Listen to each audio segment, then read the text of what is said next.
Have you ever wondered if you have a soul? Or if there is any evidence, especially scientific evidence, of a life beyond this world? Is eternal life just wishful thinking? Is God just a crutch for weak-minded people?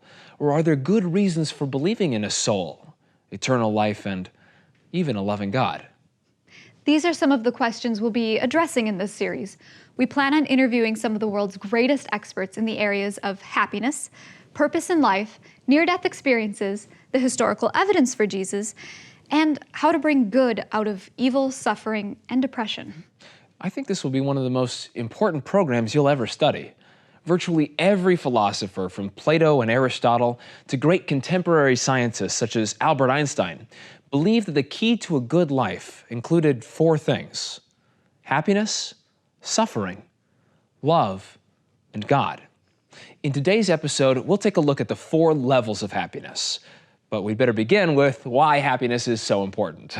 Beginning with Plato and Aristotle back in 400 BC, there is almost unanimous agreement among philosophers that happiness is one of the most important ideas we can reflect on in our lives. Aristotle even said, "Happiness is the one thing you can choose for itself. Everything else is chosen for the sake of happiness." Aristotle, and practically every other philosopher and psychologist since him, realized that our view of happiness shapes what we strive for, the friendships we make, the careers we pursue, the person we marry, and the legacy we leave. Our view of happiness also determines whether we believe ourselves to be happy or unhappy, successful or unsuccessful, superior or inferior, worth something or worthless, going somewhere or going nowhere, a winner or a loser. So you can see that any course of study that does not consider happiness would be an incomplete course. But one that considers it will do some tremendous good. Let's get started. To save you from reading countless books on philosophy, psychology, anthropology, and theology, a group of philosophers at Magis Center put together a summary of what the world's greatest thinkers wrote about happiness. They looked at where these philosophers' thoughts overlapped, and then assembled the essential elements into a system called the Four Levels of Happiness. This program was led by Father Robert J. Spitzer, who was president of Gonzaga University for 11 years, taught at Georgetown University, has written several books, and even speaks worldwide on the subject of happiness. We interviewed Father Spitzer and asked him some questions about happiness. Let's go to that now. Happiness is the one thing you can choose in and for itself. Everything else is chosen for the sake of happiness, said Aristotle.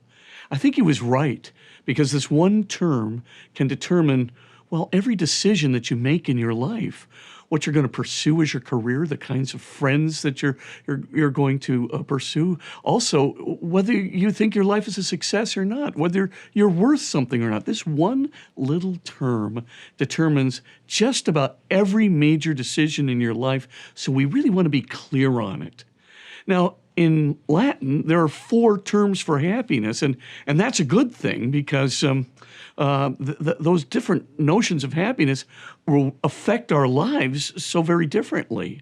We have laetus, we have felix, beatus, and sublimitas, but in English, there's just one word, happiness. And so, of course, you can see why there's so much confusion in our cultures about, well, why are we happy? Why are we unhappy? But let's just go through these four levels for just a second, and you can get a sense of them.